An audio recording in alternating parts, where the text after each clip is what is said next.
नमस्कार साथियों, 71वीं BPSC PT का जो टेस्ट हो रहा है सारथी for civil service Mukherjee Nagar के केंद्र में, तो हम लोगों ने प्लान किया कि 30 क्वेश्चन का डिस्कशन कराया जाए। और पहला टेस्ट था प्राचीन भारत के इतिहास से, लगभग 10 प्रश्न यहाँ से पूछे जाते हैं। इन 10 प्रश्नों का डिस्कशन कंटिन्यू आगे बढ़ रहा है। लगभग 60 प्रश्न हो चुके हैं। फिर से 60 प्रश्न पे एक क्वेश्चन को मैं पुनः रिपीट आपको करा देना चाहता हूँ कि कल बात में एक ऑप्शन उसको मैंने ध्यान से नहीं देखा, इस कारण से पुनः आपको बताना चाहूँगा कि एक बार उसको फिर से देख लिया जाए। 60 नंबर जो प्रश्न है उसका 60 नंबर जो प्रश्न को देखेंगे तो लिटरेचर से संबंधित है। निम्नलिखित साहित्यों में कौन सा सही सुमेलित है? तो यहाँ देखा जाए कथा सरित सागर यह सोमदेव की रचना है, यह सही है। दूसरा महाभास यह पतंजलि की रचना है, यह आपको सही है। तीसरा देखेंगे बृहत कथा मंजरी, यह गलत है क्योंकि यह क्षेमेंद्र की रचना है। हेमचंद्र की रचना का नाम परिशिष्टि पर्वन है। परिशिष्टि पर्वन यह जैन लिटरेचर है। तो यहाँ आप देख रहे हैं कल्पसूत्र, यह भी गलत है। सर्वनंदी के स्थान पर आपको दिखाई पड़ेगा कि भद्रबाहु की रचना है। तो अब जाके यह कंप्लीट हुआ, यानी कि 60 नंबर प्रश्न आपका आंसर जो हो गया ए ऑप्शन हो गया 1 और 2। तो यहां से इन प्रश्नों को आप देखते चलेंगे, लिटरेचर को देखते चलेंगे तो डेफिनेट है कि आपका बेहतर स्थिति में आप होंगे। दूसरा 61 नंबर जो प्रश्न है हमारा वह है अशोक के अभिलेख से। मौर्य साम्राज्य आपको पता ही है कि भारतीय इतिहास में एक बेस्ट स्थान बनाए हुए है और उसमें महान शासक अशोक आप देखते हैं कि कैसे वह कलिंग युद्ध के जस्ट बाद उसने अपने शासन व्यवस्था में मेजर चेंजिंग लाया और चेंजिंग लाने के साथ ही उसने एक नई व्यवस्था दी, जिस व्यवस्था के लिए आज भी उसकी नीड को समझा जाता है। तो उसी से रिलेटेड कि अशोक के अभिलेख संबंधित, अशोक के अभिलेख पर बात जब करेंगे, अशोका का जो अभिलेख है उसको आपको दिखाई पड़ेगा कि भारत में और भारत के बाहर भी उसके अभिलेख मिले हैं।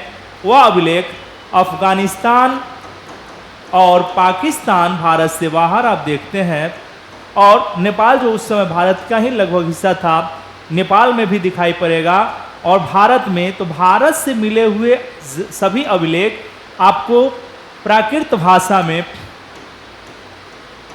भाषा और ब्राह्मी लिपि में है।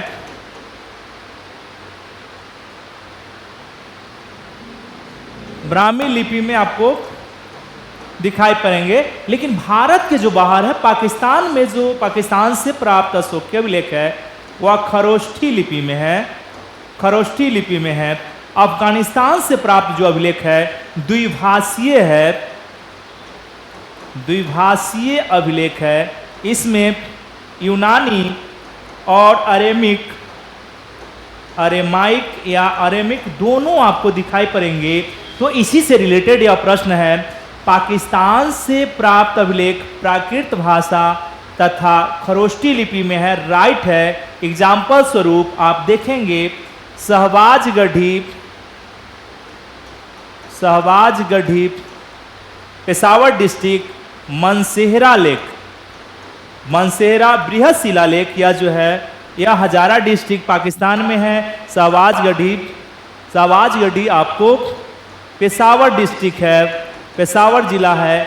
और हजारा डिस्ट्रिक्ट में यह दोनों लेख जो है आपको खरोष्ठी लिपि में लिखा गया है। और खरोष्ठी लिपि का आगमन ईरान से हुआ है। वहाँ के दीपी शब्द ही आगे चल के लिपि के रूप में तब्दील हुआ। तो यह पहला स्टेटमेंट राइट है। दूसरा स्टेटमेंट को हम लोग पढ़ते हैं, अफगानिस्तान से प्राप्त शिलालेख द्विभाषी तथा अरेमाइक है, यह भी राइट है। कि शाही कुना लेख आप जाएंगे कंधार के आसपास में काबुल के क्षेत्र से जो प्राप्त हुआ है वह द्विभाषीय है, यूनानी और अरेमाइक दोनों मिक्स है। तो यह दोनों स्टेटमेंट सही हो जाता है। 61 का आंसर आप सी। तो याद करते चलेंगे या समझते चलेंगे, यहाँ से आपको निश्चित है, डेफिनेट है कि लोक सेवा आयोग में प्रश्न मिलेंगे। नेक्स्ट प्रश्न है अशोक से रिलेटेड कि निम्नलिखित अभिलेखों में किससे यह पता चलता है कि राजा अशोक ने लुम्बिनी महात्मा बुद्ध का जन्म स्थल होने के कारण धार्मिक कर को समाप्त कर दिया और भू राजस्व कर घटाकर 1/6 से 1/8 कर दिया था। तो आप देखेंगे कि नेपाल का जो क्षेत्र है उस समय भारत का हिस्सा था। तो राजा अशोक ने क्या किया, शासन के 20वें वर्ष में लुम्बिनी गया और लुम्बिनी महात्मा बुद्ध के बर्थ प्लेस होने के कारण, जन्म स्थल होने के कारण, वहाँ पूजनीय होने के कारण वह स्थल धार्मिक कर को समाप्त किया राजा अशोक ने। इसके साथ साथ वह टैक्सेशन को, जो भू राजस्व कर था, उसके जो दर थे 1/6 से घटाकर 1/8 कर दिया। यह अभिलेख आपको दिखाई पड़ा कि रूमिनदेई अभिलेख है। कौन सा है? रूमिनदेई अभिलेख है। इसमें अन्य जो अभिलेख आप देख पा रहे हैं, अगर उसके बारे में भी थोड़ा चर्चा कर लिया जाए तो और भी बेहतर हो जाएगा, क्योंकि ज्ञान वृद्धि आपके लिए जरूरी है। एक एक डाटा आपके लिए उपयोगी हो जाएगा। तो यहाँ देख रहे हैं निगलिवा या निगाली सागर अभिलेख, निगलिवा या निगाली सागर, यह भी नेपाल से प्राप्त हुआ है। इसमें आपको यहाँ जब पहुँचता है राजा अशोक इस क्षेत्र में, तो वह बताता है कि यहाँ का जो स्तूप है उसके आकार को, स्तूप के आकार को दुगना करवा दिया। आकार को दुगना करवाने का काम करता है। तो निगलिवा या निगाली सागर अभिलेख यह नेपाल के क्षेत्र से प्राप्त हुआ है।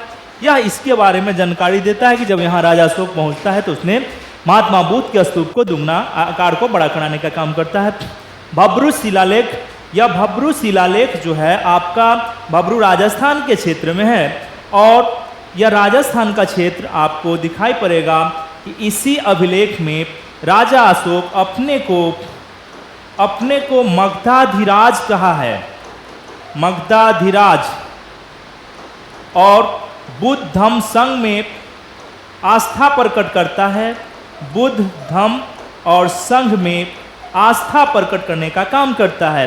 धौली और जौगढ़, या धौली और जौगढ़ आपको उड़ीसा जाएंगे तो यहाँ से पुरी और गंजाम डिस्ट्रिक्ट से प्राप्त हुआ है। पुरी और गंजाम डिस्ट्रिक्ट, यहाँ से पुरी और गंजाम डिस्ट्रिक्ट से प्राप्त हुआ है। तो ये सभी डाटा आपको कलेक्ट करते चलना चाहिए, याद करते चलना चाहिए। यहाँ से प्रश्न अभी जस्ट मैं आपको बताऊंगा कि 2025 में यूपीएससी में भी यह प्रश्न अभी जस्ट पूछे गए हैं, तो यह भी आपको दिखाई पड़ेगा।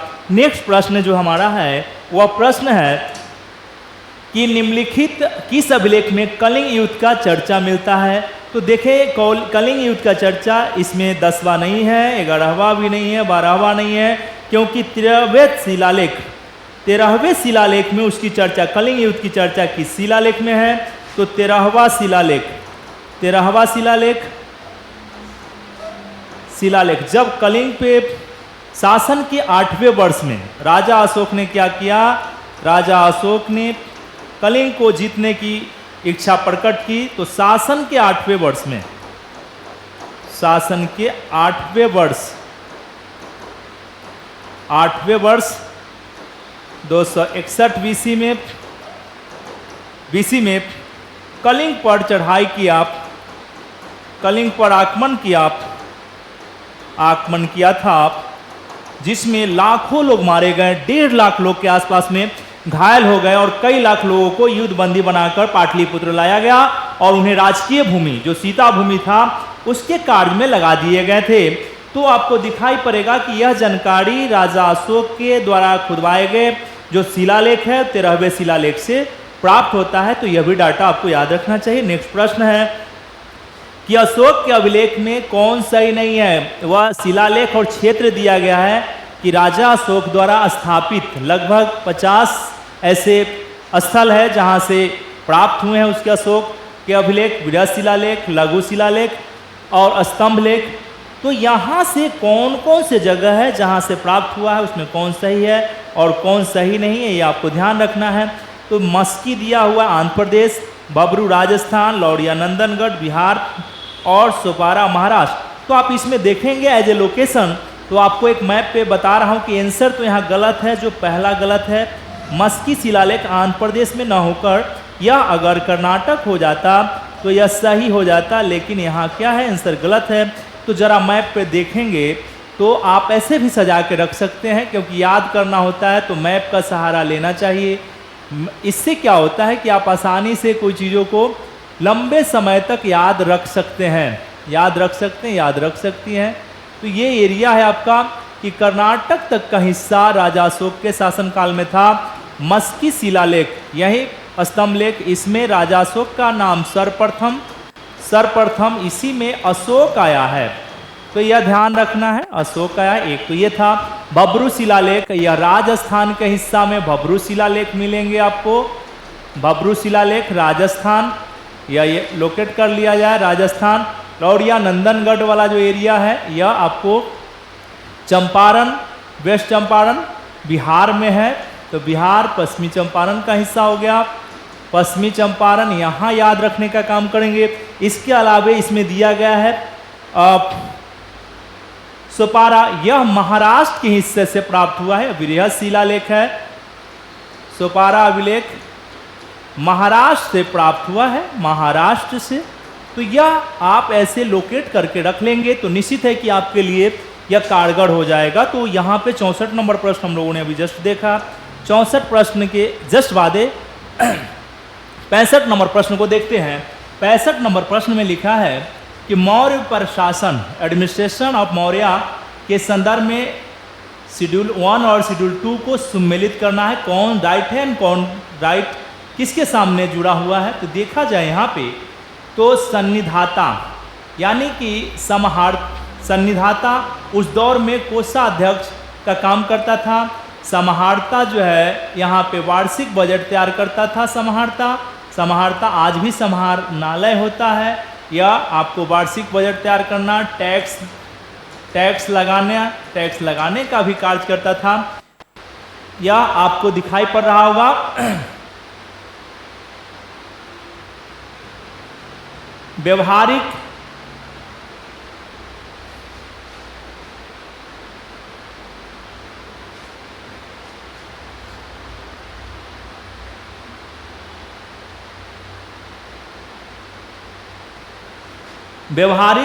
यह आपका व्यवहारिक जो है धर्मस्थीय न्यायालय का प्रधान होता था। यह बीपीएससी एक बार आपका प्रश्न पूछ चुका है।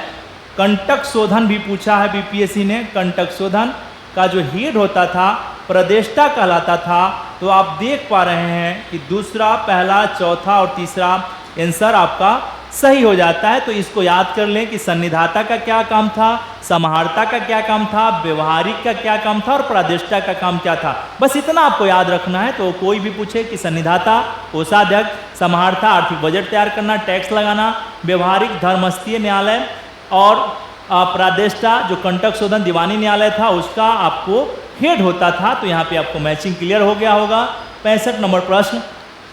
66 नंबर प्रश्न जो है कि मौर्य काल में जिला से जुड़े अधिकारी और कार्यों में कौन सही है। ये अभी जस्ट यूपीएससी 2025 ने इस क्वेश्चन को पूछा है। तो आप देखेंगे कि रजुक जमीन मापना, निर्दोषों को सजा से मुक्त कराना, दोषी को दंड देना। पहले जो काम था राजा अशोक से पहले रजुक जो होता था केवल मेजरमेंट, लैंड मेजरमेंट या भूमि नापने का काम करता था, लेकिन इसे अशोक ने इसके कार्य दायित्व को बढ़ाया और निर्देशों को सजा देना यानी जुडिशरी वाले काम में भी यह पार्टिसिपेशन करने लगा। तो आपको रजुक वाला जो एरिया है वो राइट दिया गया है। प्रादेशिक, यह राजस्व इकट्ठा करता था, सब जिला में ही इसका काम था। युक्तक, लेखा जोखा का हिसाब रखने का काम करता था। यानी कि यह तीनों पदाधिकारी रज्जुक, प्रादेशिक और युक्तक सब जिला के ऑफिसर है। यानी कि ऑल स्टेटमेंट इज राइट है। सभी कथन क्या है आपके, सभी कथन क्या है कि यहाँ सही दिए गए हैं 66 नंबर प्रश्न का। तीसरा 67 नंबर प्रश्न को देखा जाए, लिखा है कि मौर्य काल में आया शब्द अदेव मातृका। अदेव मातृका का क्या अर्थ होता है। यहाँ है बिना वर्षा से जोती जाने वाली खेती, वर्षा के सहारे होने वाली खेती, स्वर्ण मुद्राएं और राजभवन।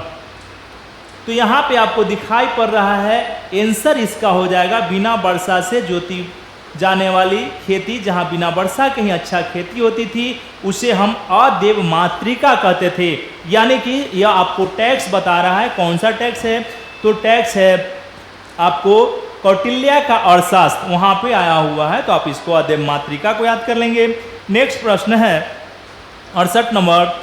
यूनानी लेखकों ने के अनुसार मौर्य काल में एग्रोनोमाई और एरिस्टोनोमाई नामक कर्मचारी होता था। यह यूनानी जो लेखक आए, सपोज दैट यूनानी लेखक में आप देखेंगे कि इंडिका का लेखक आपको मेगास्थनीज है, एरियन है, प्लूटार्क है, कई सारे जो यूनानी लेखक है उन्होंने बताया, यह शब्द दिया है कि यह ऑफिसर्स मौर्य काल में थे। तो उससे किसका संबंध था? तो यह जो एग्रोनोमाई या एरिस्टोनोमाई नामक कर्मचारी होते थे, वह नगर कमिश्नर होते थे। क्या होते थे? जिलाधिकारी का ही नाम आया है यूनानी में, तो इसको याद रख लेने का काम करेंगे आप। 68 नंबर प्रश्न हम लोग का कंप्लीट है। 69 नंबर प्रश्न को देखते हैं। 69 नंबर जो हमारा प्रश्न है, निम्नलिखित में धान्यकटक और धरणीधर किस राज्य में स्थित था? किस राज्य में? ये सारे एनसीईआरटी के प्रश्न हैं, आप जाएंगे मिल जाएंगे। यह भी प्रश्न पिछले साल में यूपीएससी में पूछे गए हैं, आप चेक कर सकते हैं इस प्रश्न को। तो धरणीधर या धान्यकटक किस राज्य में? यह आंध्र प्रदेश का क्षेत्र था, आंध्र प्रदेश का। यह पहले आप देखेंगे कि मौर्य काल में भी यह क्षेत्र था उनके पास। मौर्य काल, क्यों मैं कह रहा हूँ कि मौर्य काल में? क्योंकि आंध्र प्रदेश से एरागुडी नामक अभिलेख मिला है। एरागुडी नामक स्थान से राजा अशोक का अभिलेख मिला है। अशोक का अभिलेख मिला, इससे पता चलता है कि आंध्र प्रदेश उनके क्षेत्र में था। तो या उसके अलावा आप देखेंगे कि यही आपका धान्यकटक या धरणीधर आगे चलकर सातवाहन काल में जो साउथ कर्नाटक महाराष्ट्र के हिस्से में शासन कर रहे थे, आंध्र प्रदेश, और आप देखेंगे कि मध्य प्रदेश के कुछ हिस्से लिए हुए शासन कर रहा था। यहाँ पे आगे चल के ही धान्यकटक या धरणीधर अमरावती हो जाएगा। इस अमरावती को क्या होगा कि यहाँ पे अमरावती स्तूप काफ़ी फेमस है। तो देखेंगे कि सातवाहनों के संरक्षण के साथ साथ इक्ष्वाकुओं ने भी इसे संरक्षण देने का काम किया।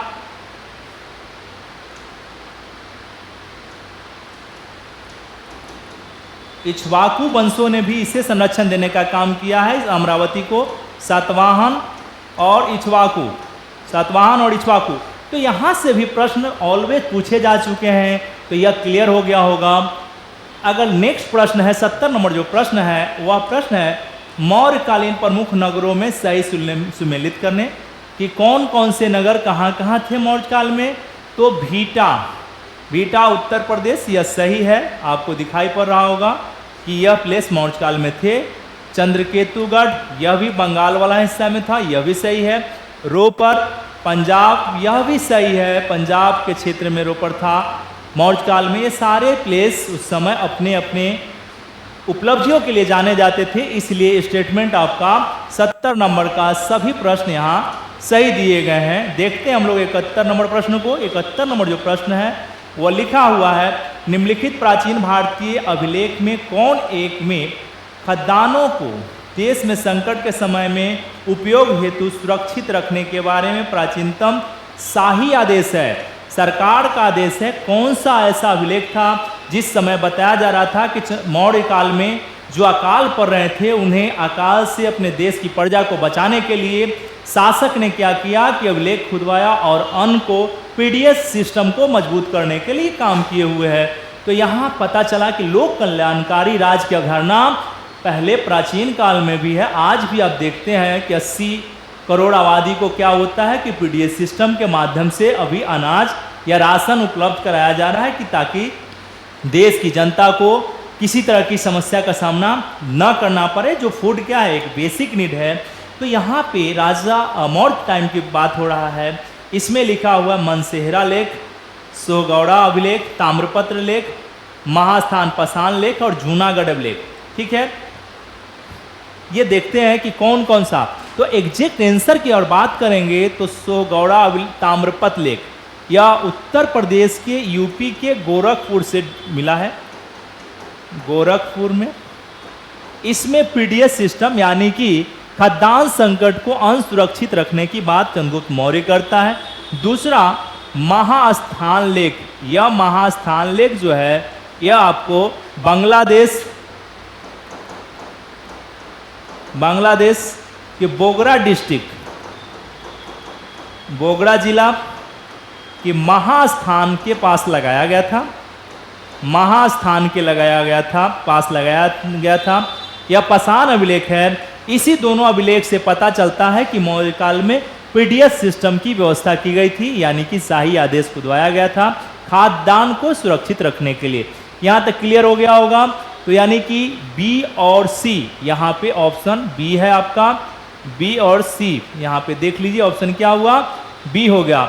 जूनागढ़ अभिलेख खारवेल का आगे मिल जाएगा, इसलिए हम लोग वहाँ चर्चा करेंगे। जूनागढ़ लेख यह खारवेल ने लिखवाया है, शक शासक है, शक शासक खारवेल का है, शक शासक खारवेल का है। इस पर भी हम लोग चर्चा करेंगे, आगे आ जाएगा।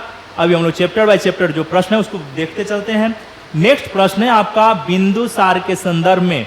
बिंदुसार यानी कि चंद्रगुप्त मौर्य के बाद चंद्रगुप्त मौर्य, तो शासक देखते हैं मौर्य वंश पर, महान शासकों को देख लेते हैं। मौर्य वंश टाइम पीरियड है 322 बीसी से लेकर 184, कुछ किताब 185 भी लिखा है बीसी तक, अकॉर्डिंग टू एनसीईआरटी। पहला जो शासक है चंद्रगुप्त मौर्य है। चंद्रगुप्त मौर्य महान शासक, यानी कि 322 से लेकर 298 बीसी तक शासन किया। उसके जस्ट बाद इसका पुत्र है बिंदुसार, बिंदुसार, अमित्र घाट, इसका अमित्र घाट भी कह सकते हैं।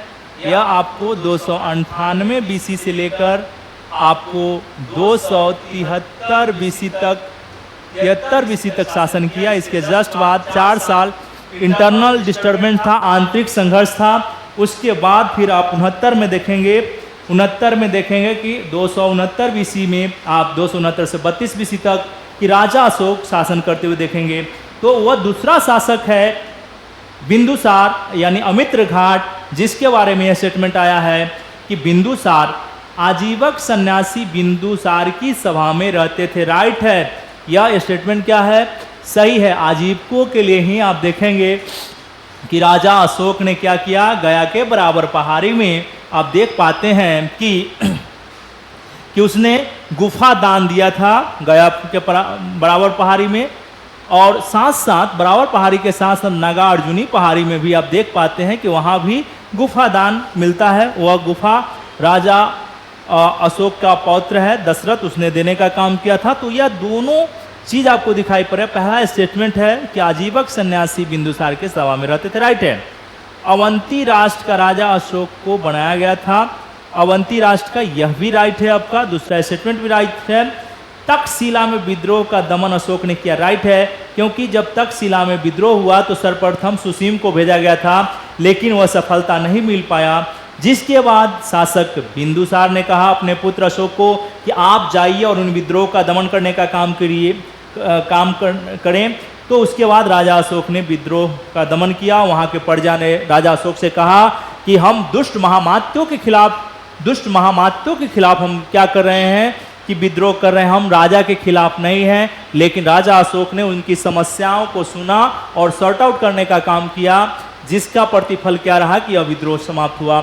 यानी कि तीनों ऑल स्टेटमेंट क्या है, सभी सही है, सभी कथन क्या है यहाँ सही दिए गए हैं। 72 नंबर प्रश्न हम लोग का क्लियर हुआ। 73 नंबर प्रश्न को देखते हैं। मौर्य काल के बाद मौर्योत्तर काल के जानकारी के स्रोत में सम्मिलित करें। मौर्य काल के जस्ट बाद मौर्योत्तर काल का टाइम की बात अगर जब करें आपसे, तो भारत को उम्मीद करूंगा कि आप सब बेहतर तरीके से मानचित्र का अध्ययन कर रहे होंगे या किए होंगे। तो जरा देखा जाए मौर्योत्तर कालीन भारत, मौर्योत्तर कालीन भारत, यह जो टाइम है 200 बीसी से लेकर 300 एडी तक है। 300 एडी तक इस समय केंद्रीकृत राज व्यवस्था न होकर भारत के हिस्से पर विदेशी शासन और देशी शासन दोनों दिखाई पड़ेंगे आपको। विदेशी शासन और देशी शासन दोनों देख पाते हैं आप। देशी शासन क्योंकि जो मौर्यकालीन केंद्रीकृत शासन था उन्हीं के स्थान पर छोटे छोटे शासक ने शासन करने की शुरुआत की। विदेशी शासन में हिंद यूनानी शासन करने लगे। इसके बाद शक शासन, उसके बाद पहलव पुराणों में शक पहलव एक साथ आता है। फिर कुषाणों की शासन व्यवस्था आप देखते हैं जिसमें कनिष्क महान शासक हुआ। दूसरी तरफ देशी शासन व्यवस्था में शुंग शासन, यह अशोक के शासन व्यवस्था के यानी मौर्य शासन का उत्तराधिकारी था। शुंग शासन यह आपको दिखाई पड़ेगा। इसके जगह पर कण्व हो जाएंगे। कण्व के बाद आप उड़ीसा के क्षेत्र में जाएंगे तो महामेदवाहन या चेदी वंश शासन करते हुए दिखाई पड़ेगा। इसी तरह से आप देखेंगे देशी में तो सातवाहन हो जाएंगे। सातवाहन हो जाएंगे। ये सारे लोग आपको दिखाई पड़ेंगे। तो सुदूर दक्षिण भारत में तमिलनाडु और केरल के क्षेत्र में सुदूर दक्षिण भारत में आपको दिखाई पड़ेगा यहाँ पे कि इस दौर में संगम का एरिया है और यहाँ पे चेर, चोल और पांड वंश के अमीर लोगों का शासन व्यवस्था चलते हुए दिखाई पड़ेगा। तो इसी से रिलेटेड आपका प्रश्न है कि उनके उस टाइम को जानने के कौन कौन से स्रोत दिए गए हैं, कौन कौन से अभिलेख है जिसके बारे में यहाँ मैच करना है आपको। तो दिया गया है प्रमुख स्थल और विशेषताएं रुद्रदामन, खारवेल और धनदेव और नागनिका, और इसके अभिलेख दिया गया है। तो आपको दिखाई पड़ा है कि रुद्रदामन के अभिलेख जूनागढ़ अभिलेख था और खारवेल ने क्या किया कि खारवेल का हाथी गुफा लेख, जिसे पहला प्रशस्ति खारवेल लेख कहते हैं, यह भी दिखाई पड़ेगा। धनदेव यह जो है शुंग शासक के मंत्री है, इसने अयोध्या लेख लिखवाया। और नागनिका जो सातवाहन राजघराने की महिला शासिका है, इसने नाना घाट लेख मिलते हैं। तो आपको दिखाई पड़ा कि यह मैच हो चुका है और इनके नाम के सामने जो जो मैचिंग है उसको आप क्या करें कि याद कर ले। यहाँ से प्रश्न आपका आसानी से बन जाएगा, कोई दिक्कत नहीं है। तो यहाँ तक क्लियर हो गया होगा। नेक्स्ट प्रश्न, इसका मतलब है कि हमने आपको लिख दे रहा हूँ, आप जस्ट अभी हमने बताया आपको। तो हमने कहा अयोध्या लेख, इसके सामने धनदेव हाथी गुफा लेख, हाथी गुफा पहला प्रयाग प्रशस्ति है ये। खारवेल, नाना घाट या नागनिका,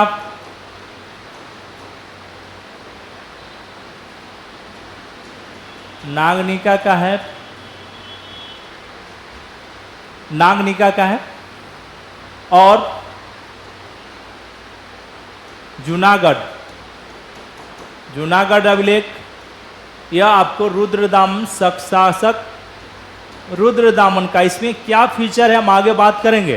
पहले इतना आप ध्यान रखिए, यहाँ से आपको क्लियर कट होते चलना चाहिए।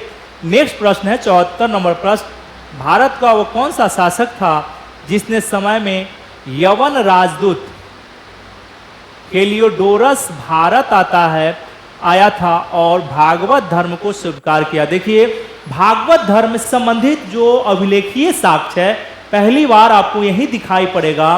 तो आपको दिखाई पड़ेगा शुंग शासक है। कौन है? मौर्य के बाद मौर्य के स्थान पर जो शासक बना वह शुंग वंश के लोग थे। पुष्यमित्र शुंग उसके फाउंडर थे, उसी से रिलेटेड है। तो यहाँ पे आपको दिखाई पड़ेगा कि यह दोनों शासक नहीं है, यह चंद्रगुप्त मौर्य के बाद का शासक है। वह शासक कौन है? भागभद्र। क्या नाम है? भागभद्र है। तो आपको दिखाई पड़ेगा कि तक्षशिला का शासक, तक्षशिला का राजा है का यूनानी शासक है एंटियालकिडिस या क्रीडिस, एंटियालकिडिस। किडिस, इसी ने क्या किया था कि अपने राजदूत हेलियोडोरस को भारत भेजा, और यह हेलियोडोरस क्या किया कि मध्य प्रदेश के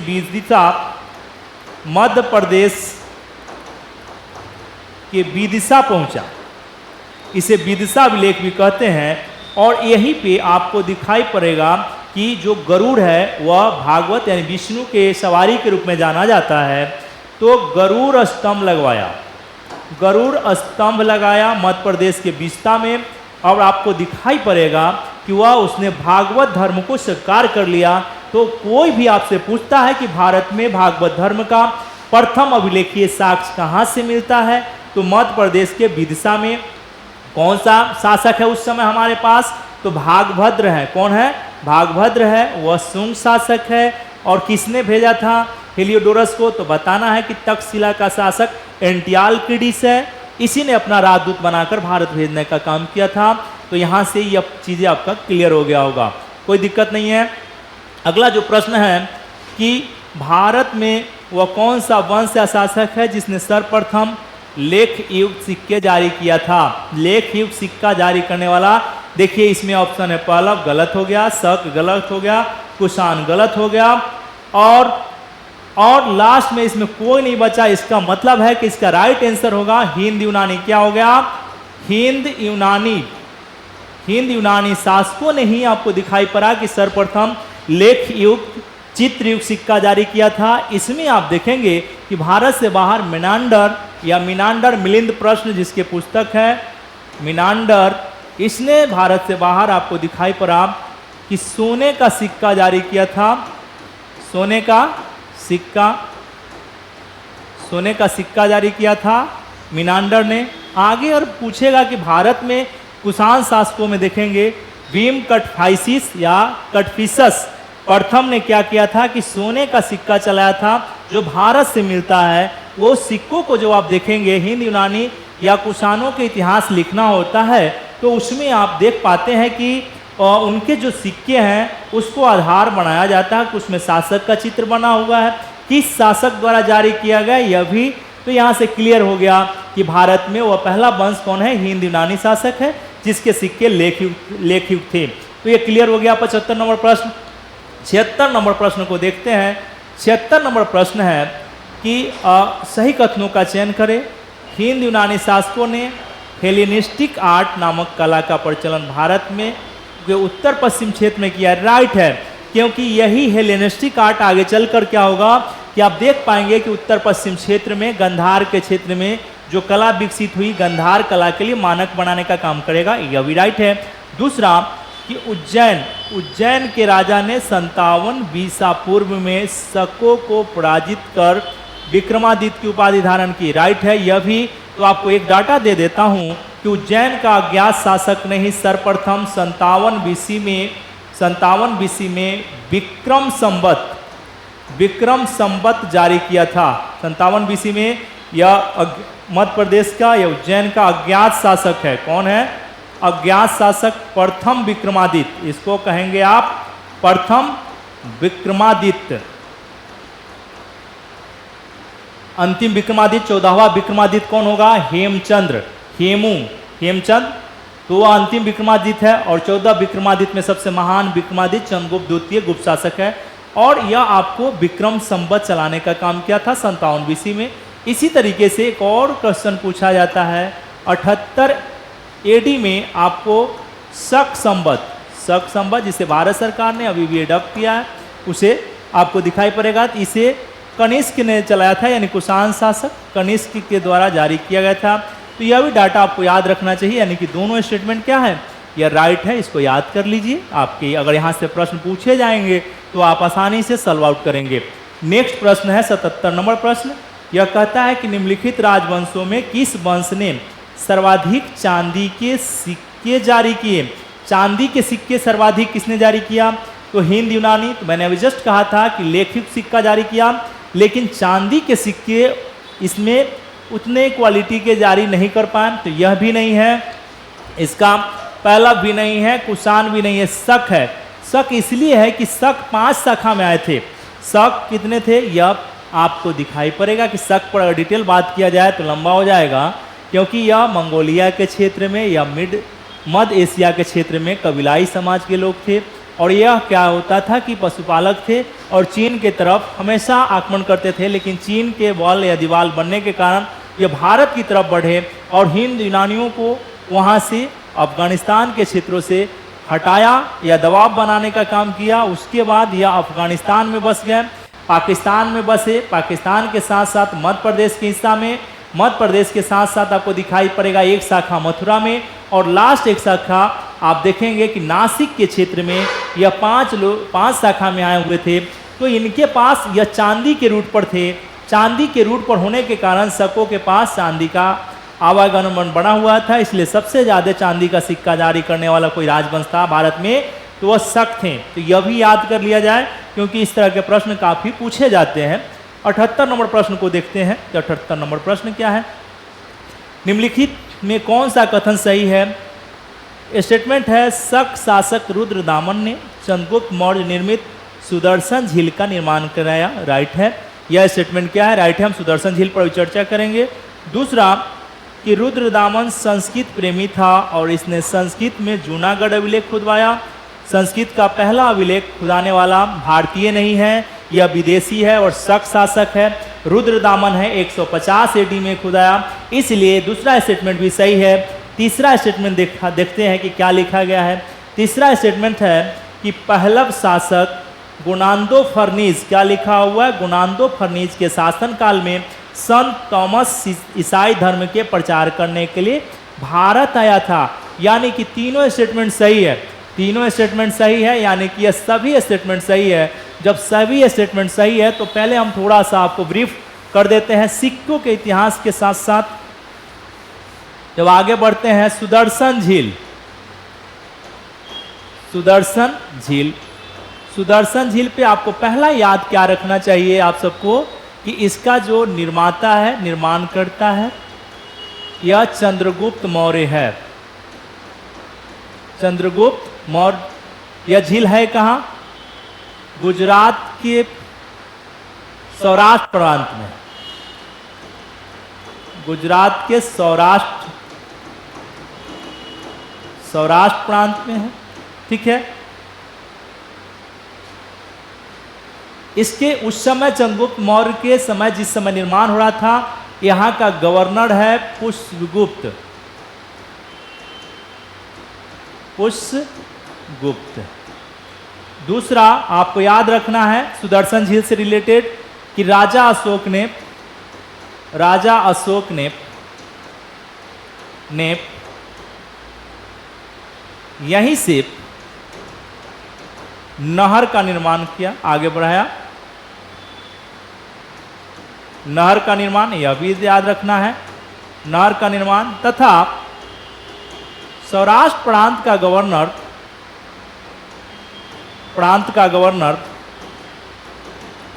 गवर्नर तुषास्प यवन है। ये याद रखना है, योग्यता का कितना महत्व रखा जाता था यह देख लीजिए। यवन को नियुक्त किया था। इसके जस्ट बाद आप देखेंगे कि शक शासक रुद्रदामन के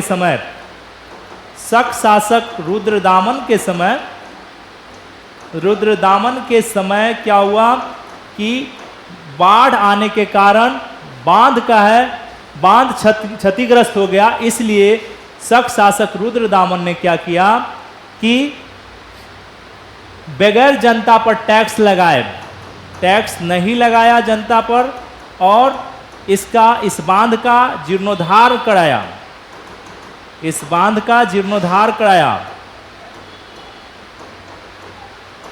जीर्णोद्धार कराने का काम किया। इस शासक ने क्या किया कि आपको दिखाई पड़ा कि सुविशाखा को गवर्नर बनाने का काम किया। यह भी ध्यान रखिएगा। तो रुद्रदामन जो आपको महान शासक है शक शासकों में, इसने ही 150 AD में संस्कृत में जो सबसे लंबा अभिलेख है संस्कृत में लेख लिखवाया, जिसे जूनागढ़ लेख कहते हैं। जूनागढ़ लेख कहते हैं। और इस जूनागढ़ लेख पर आप देख पाते हैं कि एक साथ चंद्रगुप्त मौर्य और अशोक का भी चर्चा है, सुविशाखा का भी चर्चा है। बगैर टैक्स लिए बांध बनाए, यह भी आपको दिखाई पड़ेगा और यह संस्कृत भाषा में है, इसलिए आपको याद रखना चाहिए। आगे चल के क्या होगा कि गुप्ता पीरियड में फिर से इस बांध का निर्माण कराया जाएगा। तो यह सारा डाटा अगर आप याद करते चलते हैं तो बहुत सारा चीज़ क्लियर हो जाएगा। यह भी क्लियर हो गया। और पहला शासक जो है गुणांदो फर्निज, इसी के समय में आप देखेंगे कि सर्वप्रथम क्या हुआ कि इसी काल में संत थॉमस ईसाई धर्म के प्रचार करने के लिए आए और उनकी मृत्यु भारत में हो गई, जिसका आप कब्र जो है आप कहाँ पाएंगे, तमिलनाडु के क्षेत्र में। तो यह भी तीनों डाटा आप याद कर लेते हैं। तो यहाँ से बहुत सारा, मैंने कई सारा डाटा लिख भी दिया है, तो यहाँ से कंटिन्यू करते चलें। 79 नंबर प्रश्न को देखा जाए। 79 नंबर प्रश्न है कि कौन सही नहीं है निम्नलिखित में। यहाँ स्थल दिया हुआ है और विशेषताएं दी गई है। तो देखिए, यह आपको पहला पुरुषपुर कनिष्क की राजधानी राइट है, पेशावर के पास है, यह आपको सही है।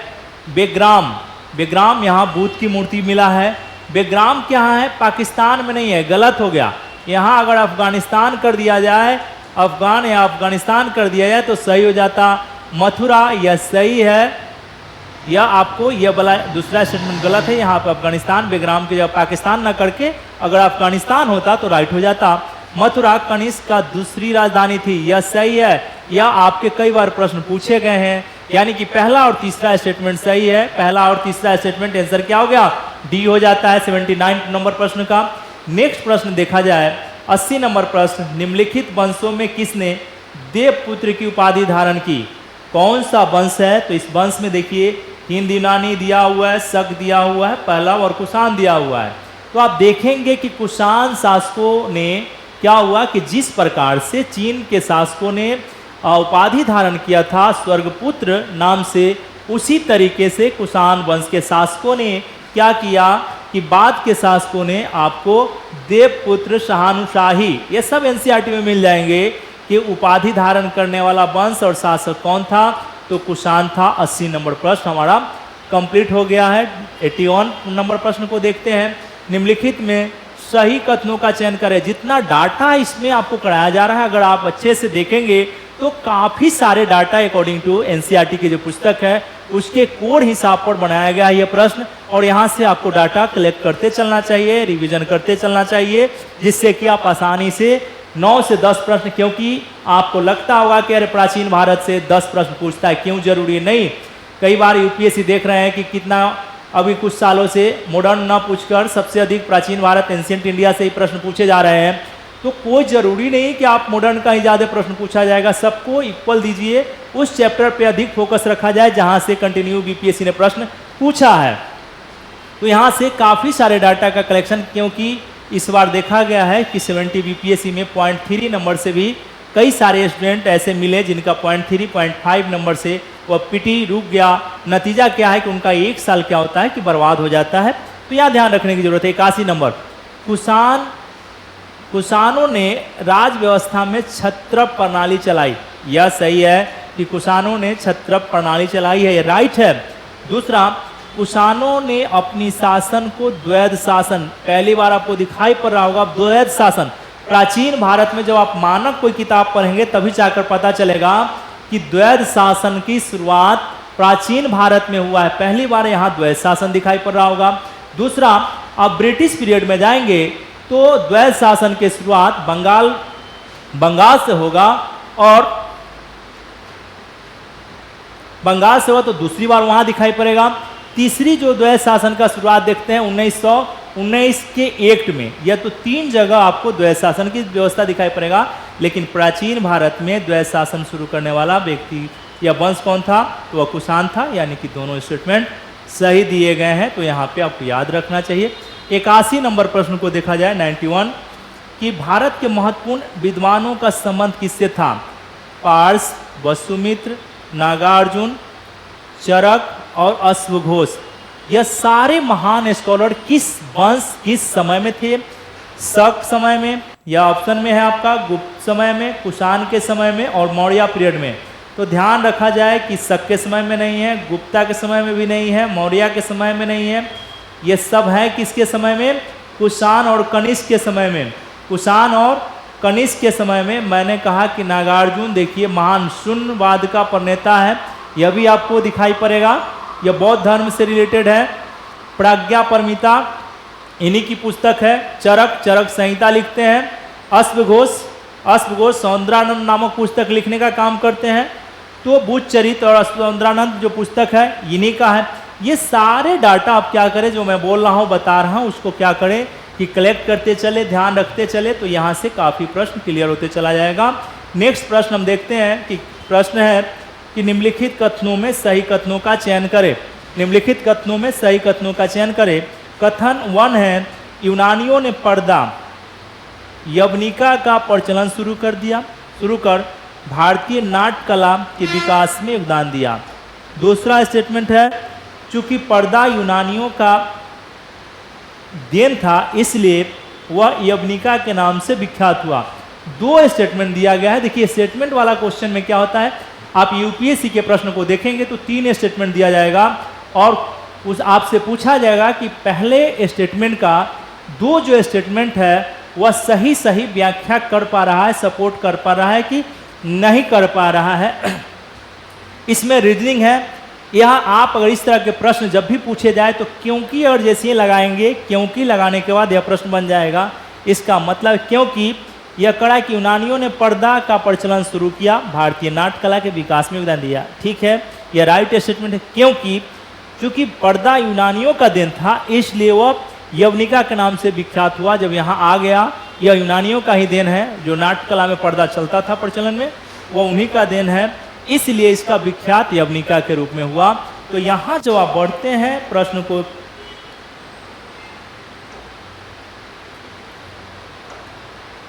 प्रश्न की तरफ, तो इसका स्टेटमेंट जिस हिसाब से उसका आंसर ये हो जाएगा, तो यह क्लियर हो गया होगा। 84 नंबर प्रश्न को हम लोग देखते हैं कि कौन सा इसमें मौर्योत्तर कालीन साहित्य का लेखक के संदर्भ में कौन सा सही है और कौन सा सही है। साहित्य दिया हुआ है और लेखक का नाम दिया हुआ है।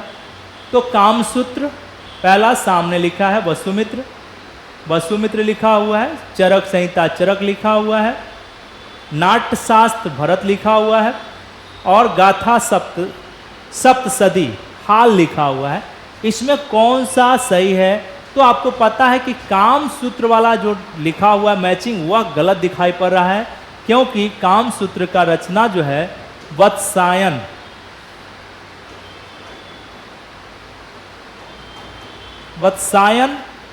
वत्सायन इसी के द्वारा किया गया है। तो यह स्टेटमेंट गलत हो जाता है। दूसरा कि चरक संहिता, यह राइट है। भरत ने नाट्यशास्त्र लिखा, यह भी सही है। और राजा हाल, यह सातवाहन शासक है। राजा हाल ने गाथा सप्तशती लिखने का काम किया, यानी कि 2, 3, 4। अब इसमें देख लिया जाए कि 2, 3, 4 कहाँ पे आपको दिखाई पड़ रहा है। तो 84 नंबर जो एरिया है वो आपको सही हो गया है, या आपको क्या करिए यहाँ पे आंसर बदल दिया जाए, तो फिर चारों ऑप्शन आपका सही हो जाता है। लेकिन यहाँ पे गलत दिया हुआ है, आपको छांटना था, अलग करना था। 85 नंबर प्रश्न में देखा जाए कि निम्नलिखित राजवंशों में किसने सर्वप्रथम ब्राह्मणों को भूमिदान या जागीर देने वाला प्रथम राजवंश है? भूमिदान, और यह जो दान की व्यवस्था है आगे चल के भारत के एडमिनिस्ट्रेशन में या प्रशासनिक व्यवस्था में कई तरह की कुरीतियां या कई तरह की खामियां प्रकट कर देगा। तो अब बताया जा रहा है कि भूमिदान कब से शुरू हुआ। पहले भूमिदान किसी शासक को नहीं दिया, किसी प्रशासक या प्रशासनिक अधिकारी को नहीं दिए जाते थे। पहले मंदिर को, बौद्ध मंदिर या सनातन मंदिर को दिया जाता था, बौद्ध भिक्षुओं को दिया जा रहा था, या फिर ब्राह्मणों या श्रावकों को दिया जा रहा था। तो यह काम सर्वप्रथम किसने किया? किस राजवंशों ने? क्या मौर्य राजवंशों ने? नहीं, गलत हो गया। क्या कुषाण राजवंशों ने? नहीं, यह भी आपका गलत आपको दिखाई पड़ेगा। गुप्त वंशों ने? देखिए सर्वप्रथम पूछ रहा है, पूछ क्या रहा है? सर्वप्रथम। तो सर्वप्रथम आपको पूछा है, तो सर्वप्रथम सातवाहनों ने। किसने? सातवाहन राजवंशों ने ही भारत में भूमिदान की प्रक्रिया चलाई। और आगे चल के आप देखेंगे कि गुप्ता पीरियड में भूमिदान की प्रक्रिया बड़े स्तर पर होते हुए दिखाई पड़ेगा। इसके साथ साथ आप देख पाएंगे कि पोस्ट गुप्ता में, यानी कि हर्षवर्धन के टाइम पीरियड की जब बात करते हैं प्राचीन भारत के इतिहास में, तो देखते हैं कि प्रशासनिक अधिकारियों को भी भूमि दान दिया जाने लगा। धीरे धीरे यह प्रक्रिया सामंत के रूप में आएगा और यह सामंती तत्व भूमि के लिए आपस में हमेशा कंटिन्यू फाइट करेंगे, संघर्ष करेंगे, जिससे क्या होगा कि केंद्रीय व्यवस्था जो भारत सरकार की व्यवस्था है उस दौर में या केंद्रीकृत व्यवस्था है वो धीरे धीरे कमजोर होते रहेंगे, आपस में संघर्ष करते रहेंगे। नतीजा क्या होगा कि धीरे धीरे बाह्य जो शक्तियां हैं, बाहर के जो तत्व थे, जो विदेशी थे, उनको मौका मिलेगा और भारत के भूमि को रौंदने का काम करेंगे। इसलिए अभी हाल में ही माननीय जो सुरक्षा सलाहकार अजीत डोभाल साहब है, उन्होंने कहा कि भारत हमेशा से आप देख पाते हैं कि विदेशियों से नहीं हारा है, वो हारने का काम अगर करता है, अगर भारत कभी हार जाता है तो आंतरिक अपने ही लोग, हम भारतवासी ही भारत को कमजोर करने का काम करते हैं। तो यह देखेंगे, आप मूल्यांकन करेंगे तो दिखाई पड़ेगा कि उसमें शिक्षित भारतीय का बहुत बड़ा हाथ होता है। इसलिए विवेकानंद की यह युक्ति यूपीएससी में पूछा कि हर शिक्षित भारतीय तब तक दोषी है जब तक कि वह अपने कर्तव्यों का निर्वहन, यानी कि जो वह टैक्स पेयर आप कह सकते हैं, गरीब मजदूर बेसहारा के पैसा से वह पढ़ लिख कर काबिल बनता है, लेकिन वह व्यक्ति न उन पर ध्यान देता है न राष्ट्रों के प्रति अपना कर्तव्य निर्वहन करने का काम करता है। तो यह आपको ध्यान रखना है कि कैसे व्यक्ति हारते चला जाता है। बाहर वाले लोग कम हराते हैं, पहले आपको इंटरनल लोग यानी अपने लोग ही कमजोर करने का काम करेंगे। इसलिए बिहार में या संपूर्ण भारत में जो कहावत है, घर के वेदी लंका डा, तो यहाँ तक क्लियर हो गया होगा। 85 नंबर प्रश्न। 86 नंबर प्रश्न को देखते हैं। तो प्राचीन भारत के बंदरगाह में कौन सही है? बंदरगाह के बारे में आपसे पूछा जा रहा है। एक मैप हम लोग देखते हैं, ड्रॉप आउट करते हैं मैप को, और बंदरगाह से भी प्रश्न आपको पूछे जाते हैं। यूपीएससी में भी पूछे गए हैं और पीसीएस में भी पूछे जाते हैं। तो यह पूछ रहा है कि मुजरिस बंदरगाह प्राचीन भारत में कहाँ था? तो मुजरिस मालाबार तट केरल के क्षेत्र में था, यह सही है, आपको कोई दिक्कत नहीं है। कोलची कोरकई तमिलनाडु क्षेत्र में था, यह तमिलनाडु क्षेत्र में कोलची था, यह भी सही है, कोलची तमिलनाडु क्षेत्र में था। यह मसाला वाला यहाँ मुजरिस था, मुजरिस बंदरगाह था, मुजरिस बंदरगाह था, यह भी सही दिया गया है।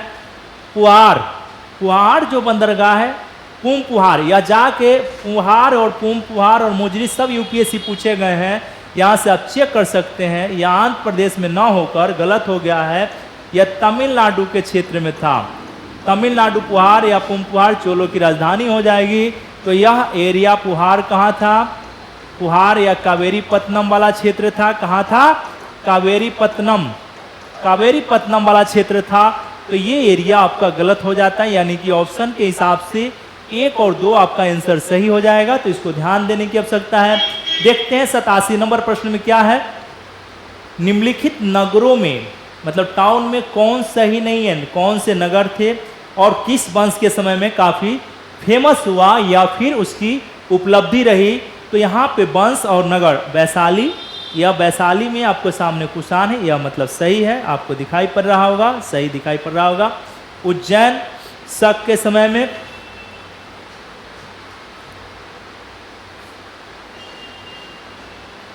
उज्जैन यह भी शक के समय में काफ़ी फेमस था। नागार्जुन कोंडा यह भी मतलब था, सही है, आपका सही दिया गया है। इसका मत अरिकामेडु, यह आपका गलत हो गया। अरिकामेडु, यह आपके अरिकामेडु वाला एरिया जो है चोल के समय में काफ़ी फेमस रहा। तो आपको दिखाई पड़ रहा होगा 87 नंबर प्रश्न। 87 नंबर प्रश्न को बस चोल को वहाँ कर देना है तो यहाँ से क्लियर हो जाएगा। 87 नंबर कौन सही नहीं है? तो 87 नंबर प्रश्न का डी आंसर यहाँ पे सही दिखाई नहीं पड़ रहा है। 88 नंबर देखा जाए, 88 नंबर प्रश्न है कि निम्नलिखित कथनों में सही कथनों का चयन करें। यह प्रश्न है चैत्यगृह पूजा भवन होता था। दूसरा है बिहार वह स्थान होता था जिस जगह पे बौद्ध भिक्षु घूमते थे। तो यहाँ चैत और महाविहार, चैत और बिहार का बात है। तो चैत और बिहार आपको दिखाई पड़ेगा कि ये सब बौद्ध धर्म से जुड़ा हुआ है, बौद्ध धर्म से रिलेटेड। तो आप देखेंगे कि बिहार का निर्माण पहले भी होता था। बिहार के अंदर आपका चैत, चैत का मतलब होता था पूजा गृह, पूजा गृह। और विहार का मतलब होता था जहाँ पे बौद्ध भिक्षु आराम करते थे। ये आवास था, आवास के रूप में है यह, जहाँ पे बौद्ध भिक्षु आराम करते थे, घूमते नहीं थे। बौद्ध भिक्षु क्या करते थे? आराम करने का स्थान होता था। तो इसका मतलब है कि दूसरा स्टेटमेंट गलत हो गया, पहला स्टेटमेंट सही है। यहाँ पे केवल एक ऑप्शन दूसरा के, अगर यहाँ आराम करना, घूमने के जगह पे आराम करना अगर हो जाता, आराम करने वाला, ठहरने वाला, आवास के रूप में, तो यह सही हो जाता। तो यहाँ पे आपको ध्यान रखना है। नेक्स्ट, अमरावती स्तूप का निर्माण किस राजवंशों ने कराया था? अमरावती स्तूप का निर्माण किस राजवंशों ने कराया था? तो यहाँ सीधा सीधा आंसर आपको दिखाई पड़ेगा, सातवाहन। किसने करवाया था? सातवाहन शासकों ने, सातवाहन वंशों ने आपको अमरावती स्तूप का निर्माण कराया था। तो यहाँ पे आपको 89 नंबर प्रश्न। लास्ट प्रश्न जो है हमारा, लास्ट प्रश्न 90 नंबर तक हम लोग 30-30 के सेट में लेके चल रहे हैं। लास्ट प्रश्न है कि निम्नलिखित गुफाओं नासिक, कार्ले, भज, गुन्नार, कन्हेरी का निर्माण हुआ था किसके समय में हुआ था? क्या मौर्य काल में हुआ था, गुप्त काल में हुआ था, राष्ट्रकूट काल में हुआ था, या सातवाहन काल में हुआ था? ये जितने जो गुफा देख रहे हैं सभी गुफाएं का निर्माण सातवाहन काल में हुआ है। किसके काल में हुआ है? सातवाहन काल में हुआ है। तो 90 नंबर तक के प्रश्न को हम लोगों ने आज कंप्लीट किया। फिर नेक्स्ट 30 प्रश्न है और कंटिन्यू आप नोट डाउन करते चलिए यहाँ से, और उम्मीद करूँगा कि सारे सेगमेंट होते जाएंगे। काफ़ी सारे प्रश्न का आंसर यहाँ से दिखाई पड़ेगा। तो फिर हम लोग आज का जो डिस्कशन क्लास है सारथी फॉर सिविल सर्विस और उसके टीम के द्वारा, वह जो दिया जा रहा है आपको, आपके लिए उपयोगी है। अगर आप किसी तरह का कोई समस्या है तो आप हमसे कंसल्ट कर सकते हैं। मेरा नंबर है 9818438352। आप इस पर जुड़कर आप मेंटरशिप प्रोग्राम से जुड़ सकते हैं, आप क्लासरूम प्रोग्राम में जुड़ सकते हैं। टेस्ट सीरीज जो चल रहा है हमारा पीटी का और मेंस का अभी चल रहा है, पीटी भी चल रहा है और एसए का भी चल रहा है और जीएस का चल रहा है। तो जहाँ से भी आप जुड़ना चाहेंगे, मिनिमम अमाउंट आपको पे करना पड़ेगा, आप आसानी से जुड़ सकते हैं और अपने जो आपका एम है उसको अचीव कर सकते हैं। तो आज हम लोग यहीं पे क्लास को ड्रॉप करते हैं, मिलते हैं फिर नेक्स्ट क्लास में।